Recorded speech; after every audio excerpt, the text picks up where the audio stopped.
C'est cool ces interrupteurs tactiles de secteur, mais comment est-ce que ça fonctionne par un simple toucher? On va découvrir ça ensemble.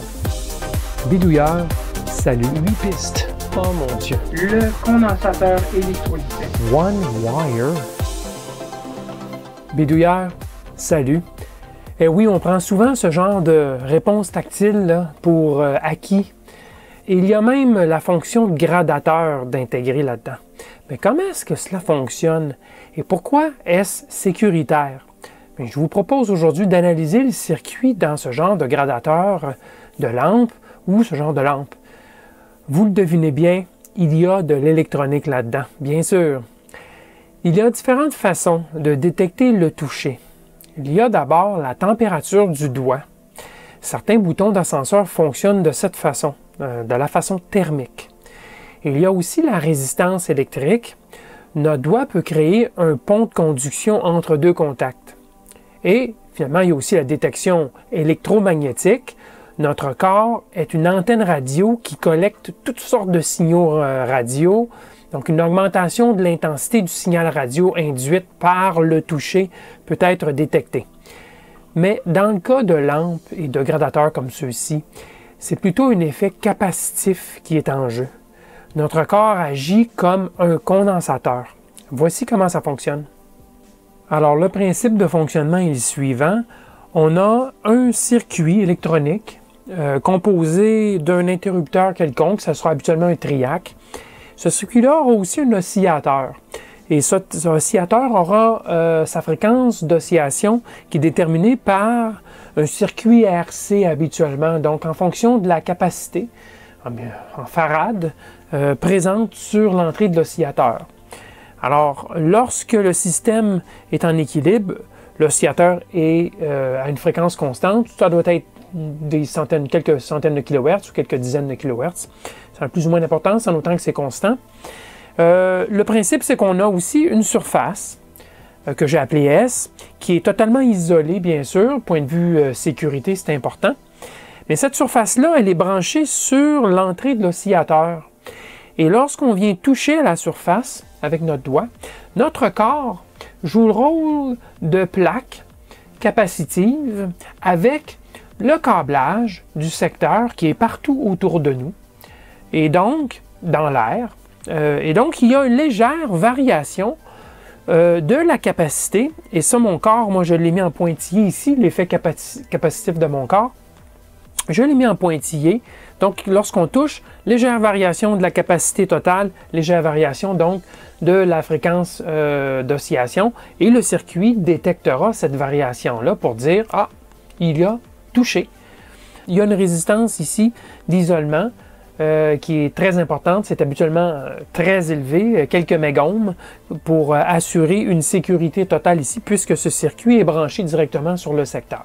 Et il y a aussi l'effet gradateur, bien sûr. Si c'est un triac, bien, ça ne sera pas simplement allumé-éteint, ça sera ici assuré ou découpé, si vous voulez, pour contrôler la quantité d'énergie envoyée à la charge.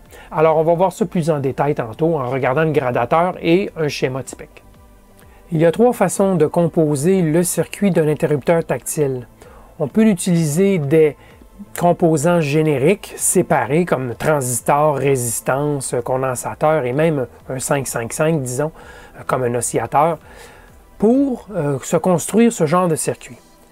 On pourrait aussi utiliser un microcontrôleur qui générerait la détection de la fréquence d'oscillation et qui ferait le contrôle de la charge, l'ampoule. Mais la façon la plus simple est d'utiliser une puce dédiée à cette tâche. Il en existe plusieurs sur le marché qui font ce travail et que ce travail. Un interrupteur tactile.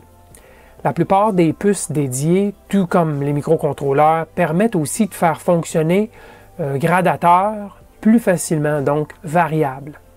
Allons donc découvrir tout de suite le circuit qui se cache dans ce vieux gradateur tactile. Alors regardons maintenant ce gradateur qui est en fait un interrupteur et qui permet de varier l'intensité de l'éclairage. C'est jauni, hein? C'est plus jeune, ça date de la fin des années 80 ou du milieu des années 80. Mais on va voir à l'intérieur tantôt, là, le circuit est encore au goût du jour, si on peut dire. Bon, quelque chose à noter rapidement, c'est qu'il n'y a que 2 fils. Il n'y a que 2 fils. Et comment est-ce que ça fonctionne, bien sûr? Bien, vous l'aurez peut-être deviné, c'est que ça se branche en série avec une ampoule ou une série d'ampoules incandescentes. Notez bien incandescentes. Pourquoi? Pas par exemple le fluo compact ou même à plusieurs des ampoules à DEL. C'est tout simplement que le gradateur reçoit son alimentation, même lorsque l'ampoule est éteinte, du courant qui circule à travers l'ampoule et donc le filament. Même si le filament n'est pas allumé, il y a quand même un léger courant, petit courant, qui circule et qui alimente le gradateur. Alors, si on met une ampoule fluo compact, on n'aura pas ce léger courant qui circule à travers le filament et le gradateur ne fonctionnera pas. C'est le même principe en passant que plusieurs des interrupteurs ou des minuteries qui s'installent au mur où est-ce qu'il y a des interrupteurs, des minuteries d'éclairage, entre autres. Alors, on demande habituellement qu'il y ait une ampoule incandescente sur ce genre de minuterie. D'accord? Alors, c'est pour ça que c'est en série. Alors, vous comprendrez que l'ampoule, elle, se branche ici pour fermer le circuit, ici et ici. Fermer le circuit pour que le gradateur soit alimenté, tout simplement. D'accord? Alors, regardons l'intérieur maintenant du gradateur. Alors, ce gradateur-là a servi, évidemment. Alors, de la façon que ça fonctionne, c'est qu'il y a une plaque ici, une plaque pour le toucher, tactile. Alors, en touchant, bien, on allume et on éteint si on touche rapidement. Et si on maintient notre doigt sur la plaque, bien, on va grader l'intensité, ajuster l'intensité lumineuse. Alors, c'est un appareil qui est approuvé CSA au Canada, donc ça a été vérifié que c'était sécuritaire. C'est pas juste de la camelote, même si ça a été fait à Hong Kong, ça a été importé au Canada et approuvé par la CSA. Alors, j'ai déjà enlevé les 4 vis et les 4 petits patins de caoutchouc. Alors, à l'intérieur, qu'est-ce qu'on retrouve? Eh bien, on a une plaquette dont j'ai retiré les 2 vis de fixation. Et rapidement, on voit qu'il y a un dissipateur de chaleur ici, sur lequel est monté un triac. Et on a aussi, on remarque rapidement une ampoule ici. C'est une petite veilleuse qui s'insère dans le bas ici, puis sur le dessus. La pauvre petite veilleuse est noircie complètement. Donc, la petite lampe au néon est grillée, totalement grillée. Il faudrait la remplacer. Elle n'éclaire probablement plus du tout. Bon, alors autre chose qu'on remarque rapidement, je vais tourner ça dans ce sens-ci, c'est qu'il y a un circuit intégré, une puce, qui est la LS7232. C'est une puce à 8 broches, tout simplement, qui fait le contrôle, évidemment, de l'appareil. Donc, qui s'assure que le triac reçoit les bons signaux au bon moment sur la synchronisation. On va regarder le schéma typique de ce circuit-là dans quelques secondes, là. Mais on va se concentrer d'abord sur la plaquette, là.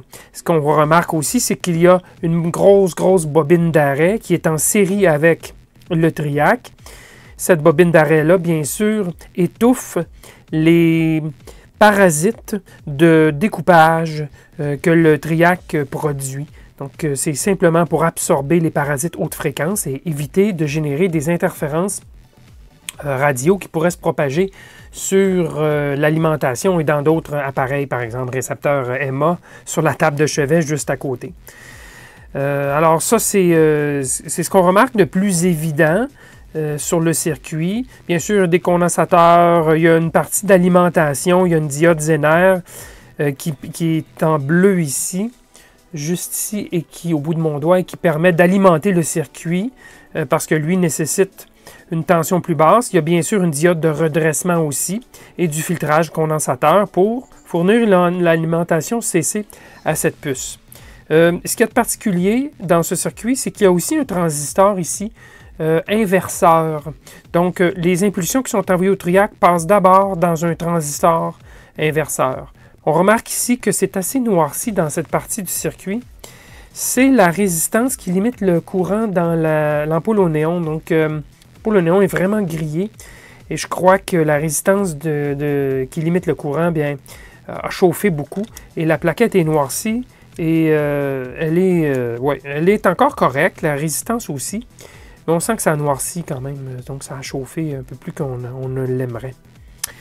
Alors, la plaquette, l'autre côté, c'est donc évidemment une plaquette une seule face. Et je me rappelle d'être déjà venu faire une réparation à l'intérieur, je crois, dans cette plaquette. Donc, c'est possible que ça semble avoir été manipulé. Ben, c'est peut-être moi qui est venu, il y a de ça 10 ou 20 ans, qui est venu réparer la plaquette en question. Alors, bien sûr, on a notre plaque métallique ici en aluminium qui est connectée avec un seul fil ici sur le circuit. Et donc, c'est par ce fil et cette plaque que le circuit intégré détecte le changement de capacité, donc au toucher. Alors maintenant, je vais vous montrer la fiche technique du circuit intégré et on va voir le schéma proposé qui ressemble à ce circuit. Alors le LS7232, bien que plus fabriqué aujourd'hui par la compagnie LSI, est toujours disponible si vous allez par exemple sur eBay. Il est abondamment disponible, toujours vendu, ça se vend environ 1 $ pièce. Et donc probablement qu'il a été copié et les compagnies chinoises le distribuent de nos jours. Alors c'est un système, c'est une puce qui bien sûr se synchronise sur le secteur. Il y a un PLL qui se synchronise pour s'assurer d'allumer au bon moment le triac. Alors, de la façon que ça fonctionne, c'est que pour faire varier l'intensité de l'éclairage, on va faire varier le rapport cyclique de l'allumage du triac entre 23 % et 88 % d'angle de conduction sur chacun des demi-cycles. Je vais vous le montrer tantôt. Je vais mettre l'oscilloscope carrément sur le circuit. On va voir le fonctionnement du triac et de cette puce. Mais donc, c'est ce qu'on fait. Hein? On fait varier la proportion du cycle CA, allumé et éteint, tout simplement.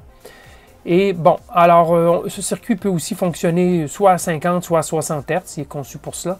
Et son alimentation est quand même assez large. Il va fonctionner, ce circuit intégré, entre 12 et 18 volts CC. Donc, ce n'est pas critique du tout au niveau des alimentations. Maintenant, si on regarde un circuit typique qu'on nous fournit, qui ressemble quand même pas mal au circuit qu'on a vu dans la petite boîte, utilisant le LS7232 bien sûr, eh bien c'est ce circuit-ci où on remarque l'alimentation de secteur, ici. On remarque aussi le triac, qui est juste ici, ainsi que la bobine d'arrêt pour étouffer le découpage. Et normalement, la charge est placée ici, donc ça serait l'ampoule qui serait placée ici dans le circuit. Alors, la puce, elle, a son propre circuit pour l'alimentation. Ce circuit d'alimentation est ici, diode Zener, redressement, filtrage pour alimenter VDD. Et l'autre côté, le VSS, c'est carrément le côté live, si vous voulez, donc le côté chaud du secteur. Alors, la plaque ici, de tactile, elle est placée en série avec deux résistances dont la valeur est très élevée. Dans ce cas-ci, R5 et R6 sont de 2,7 mégohms chacune. Alors, c'est là qu'on va chercher la sécurité parce que tout est placé dans un boîtier plastique. Donc, c'est sécuritaire, sauf la plaque tactile. Mais elle, pour rendre l'ensemble sécuritaire et passer les homologations, il y a deux résistances très élevées en série, de sorte qu'il n'y a pas de risque d'électrocution, même si cette plaque touchait le secteur directement. Alors, c'est comme ça qu'on réussit à avoir une sécurité suffisante, si vous voulez. Alors, cette puce, qu'est-ce qu'elle fait? Elle lit la fréquence du secteur, elle la détecte et elle fait allumer à travers la broche trigger, elle fait allumer le triac au bon moment et pour une durée déterminée pour faire varier ou allumer ou éteindre, bien sûr, l'intensité de l'ampoule incandescente qui est ici sur la charge. Alors, c'est essentiellement ça le fonctionnement du circuit. On n'entre pas dans les détails. Là, il y a un oscillateur. Et cet oscillateur-là fonctionne à très haute impédance. Regardez R4 ici. Alors, R4, c'est entre 1 et 5 mégohms. Et ici, on a 2,7 mégohms. Donc, on voit que ce circuit fonctionne à très haute impédance et la moindre perturbation, finalement, donc on vient injecter ici, on vient changer la capacité, la moindre perturbation va venir modifier la fréquence d'oscillation de cet oscillateur à très haute impédance. Alors, c'est comme ça qu'on détecte le toucher de l'usager. Alors, voilà. Alors, on va regarder la forme d'onde produite par le gradateur, mais remarquez qu'ici, je me suis connecté sur le secteur directement, mais pas avec une sonde d'oscilloscope traditionnelle de ce genre-ci, là. OK? On oublie ça. J'ai utilisé une sonde différentielle, très important. C'est une façon sécuritaire de mesurer des tensions de secteur avec un oscilloscope. On n'utilise pas une sonde ordinaire, on ne branche jamais un oscilloscope directement du côté secteur. Sonde différentielle. Pour plus de détails sur l'utilisation sécuritaire d'un oscilloscope, je vous rappelle de regarder la vidéo 135 et sur la sonde différentielle, la numéro 137. Je vous fournis des liens dans la description sous cette vidéo. Alors, bien important, OK, on travaille toujours de façon sécuritaire. Alors, je vais faire varier l'intensité grâce au gradateur de l'ampoule électrique ici et vous pouvez voir à l'écran ce qui se produit, c'est-à-dire une variation du rapport cyclique qui est envoyé à l'ampoule. Lorsque c'est très faible, comme ceci, il n'y a que peu d'énergie d'envoyer à l'ampoule. L'ampoule ne s'allume que très faiblement. Et si j'augmente le rapport cyclique, l'ampoule reçoit de plus en plus d'énergie par rapport au cycle normal de 360 degrés d'une onde sinusoïdale. Et bien, à ce moment-là, on reçoit plus d'énergie lorsque le rapport cyclique est plus élevé. Et remarquez ici que ce gradateur ne fournit pas la pleine onde. Il ne se rend pas jusqu'au bout. Même si j'essaie, là, voyez-vous, c'est à peu près le plus loin que ça se rend.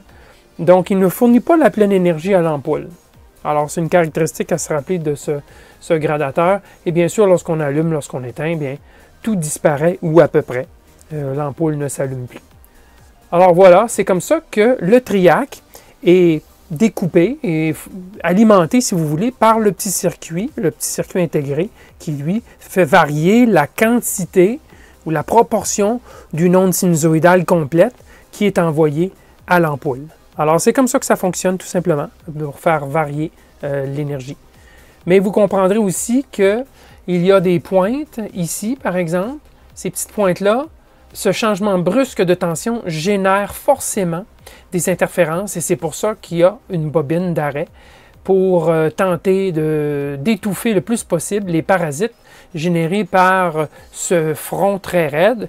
Et si je m'approche du front encore plus, bien, vous verrez qu'il y a, c'est ça, c'est très raide. Et donc, lorsqu'il y a un changement raide, il y a toujours un contenu énergétique très élevé et contenu fréquentiel très élevé.